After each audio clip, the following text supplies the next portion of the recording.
বার্ধক্য ভাতা বা বিধবা ভাতা নিয়ে কেন্দ্র সরকার এবং রাজ্য সরকারের একটি বড় চমক, একটি বড় ঘোষণা। খুবই গুরুত্বপূর্ণ ভিডিওটা, অবশ্যই দেখবেন, বেশি বেশি করে শেয়ার করবেন এবং এমন শেয়ার করুন যাতে আমাদের রাজ্যের প্রত্যেক বৃদ্ধ মা বাবা বা যারা বিধবা বা যারা প্রতিবন্ধী তারা যেন ভিডিওটা দেখতে পারে এবং তারা যেন উপকৃত হয়। তো দেখুন, আজকের যে ভিডিও, সেই ভিডিও কিন্তু আমরা আলোচনা করছি যে বার্ধক্য ভাতা বা বিধবা ভাতা নিয়ে এই কেন্দ্র সরকারের নতুন যে ঘোষণা, সেই কি ঘোষণা হয়েছে বা কি ঘোষণা করা হয়েছে।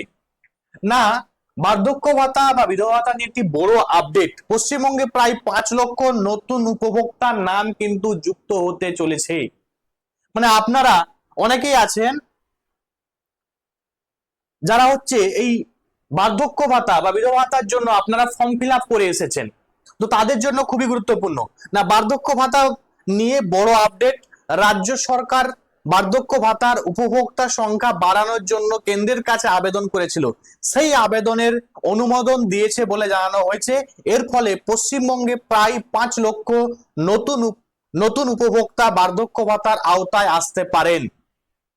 ন্যাশনাল সোশ্যাল অ্যাসিস্ট্যান্স প্রোগ্রাম, এটি কেন্দ্র সরকারের একটি সামাজিক সুরক্ষা প্রকল্প। এই প্রকল্পের মাধ্যমে বার্ধক্য ভাতা, বিধবা ভাতা ও প্রতিবন্ধী ভাতা প্রদান করা হয়। অসহায় ও আর্থিকভাবে দুর্বল নাগরিকদের আর্থিক সহায়তা দেওয়াই এই প্রকল্পের কিন্তু প্রধান উদ্দেশ্য। পশ্চিমবঙ্গের কোটা বৃদ্ধি। না, আগে এনএসএপি এর আওতায় পশ্চিমবঙ্গে নির্ধারিত বার্ধক্য ভাতার কোটা ছিল 21 লক্ষ। নতুন আবেদনের ফলে এই কোটা 26 লক্ষ করা হয়েছে বলে দাবি করা হয়েছে। ফলে অতিরিক্ত 5 লক্ষ আবেদনকারী এই প্রকল্পের সুবিধা কিন্তু পেতে পারেন। মানে আপনারা অনেকে আছেন বার্ধক্য ভাতা বা বিধবা ভাতার টাকা পাননি, তো আপনাদের জন্য কিন্তু খুবই একটা সুখবর। আপনারা কিন্তু নতুন করে 5 লক্ষ যেহেতু অনুমোদন করেছে কেন্দ্র সরকার, সুতরাং আপনি বা আপনারা যারা ফর্ম ফিল আপ করেছেন অবশ্যই কিন্তু হয়তো নেক্সট টাইম পেয়ে যাবেন। এবং আপনারা অবশ্যই কমেন্টে জানাবেন এই জুলাই মাসের বার্ধক্য ভাতা বা বিধবা ভাতার টাকা আপনি পেয়েছেন কিনা, এবং পেলেও আপনি কত টাকা পেয়েছেন, 1500 টাকা পেয়েছেন না 1000 টাকা পেয়েছেন, অবশ্যই কিন্তু কমেন্টে জানাবেন। কোটা বৃদ্ধির কারণ কি? না, সাম্প্রতিক সমীক্ষায় দেখা গেছে রাজ্যের বার্ধক্য ভাতার আবেদনকারীর সংখ্যা উল্লেখযোগ্যভাবে বেড়েছে।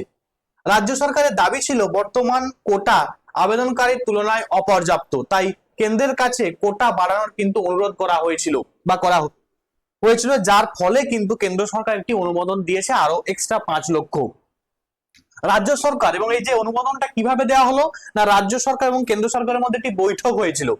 কেন্দ্রীয় গ্রামোন্নয়ন মন্ত্রী শিবরাজ সিং চৌহান এবং মুখ্যমন্ত্রী শুভেন্দু অধিকারীর মধ্যে একটা বৈঠক হয়। বৈঠকে কিন্তু এই বিষয়টি আলোচনা করা হয়। বৈঠকে রাজ্যের বৃদ্ধ নাগরিকদের জন্য অতিরিক্ত আর্থিক সহায়তার প্রয়োজনীয়তা তুলে ধরেন। পরে কেন্দ্র ইতিবাচক সিদ্ধান্ত নিয়েছে বলে জানানো হয়েছে।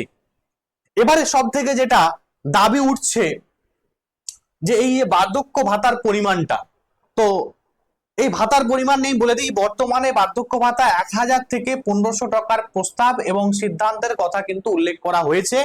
তবে অনেকের অ্যাকাউন্টে এখনো বর্ধিত টাকা ঢোকেনি, কিন্তু অনেকেরই কিন্তু এই 1500 টাকা কিন্তু ঢুকেছে। কিন্তু উপভোক্তা জুলাই মাসে বর্ধিত অর্থ পেয়েছেন বলে উল্লেখ করা হয়েছে। তো আপনারা অবশ্যই কমেন্টে জানাবেন কে কত টাকা পেয়েছেন বার্ধক্য ভাতার টাকা। আচ্ছা, যেটা সব থেকে বড় কথা, এই যে বার্ধক্য ভাতার 3000 টাকা কি করা হবে, যেটা নিয়ে কনফিউশন বেশি আছে। তো বিভিন্ন মহল থেকে বার্ধক্য ভাতা 1500 থেকে বাড়িয়ে 3000 টাকা করার দাবি কিন্তু উঠেছে। বৃদ্ধ, বিধবা বা প্রতিবন্ধী ব্যক্তিদের চিকিৎসা ও দৈনন্দিন খরচের কথা বিবেচনা করে এই দাবি করা হয়েছে। তবে 3000 টাকা করার বিষয়ে এখনো কোনো চূড়ান্ত সরকারি সিদ্ধান্ত ঘোষণা করা হয়নি। কিন্তু যেহেতু আপনারা প্রত্যেকে জানেন যে একজন যখন কেউ বৃদ্ধ হয়ে যাবে, কোনো বিধবা ব্যক্তি বা প্রতিবন্ধী ব্যক্তি, তাদের চিকিৎসা, তাদের দৈনন্দিন খরচটা কিন্তু অনেক বেশি হয়। সুতরাং আমারও যেটা রাজ্য সরকারের কাছে রিকোয়েস্ট, যেন এই বৃদ্ধ বা বার্ধক্য বা বয়স্ক যে ব্যক্তি আছে তাদের যেন ভাতা, যেমন অন্নপূর্ণা ভান্ডারে 3000 টাকা দেওয়া হচ্ছে, তাদেরও যেন 3000 টাকা দেওয়া হয়, এই দাবি কিন্তু আমি রাজ্য সরকারের কাছে রাখবো। তো তাহলে এক কথায় যদি বলতে চাই যে নতুন করে বিধবা ভাতা নতুন করে বার্ধক্য ভাতা 5 লক্ষ কিন্তু অনুমোদন করেছে কেন্দ্র সরকার। 5 লক্ষ মানে টোটাল মিলিয়ে কিন্তু এখন 26 লক্ষ কিন্তু এর সুবিধা কিন্তু পাবে।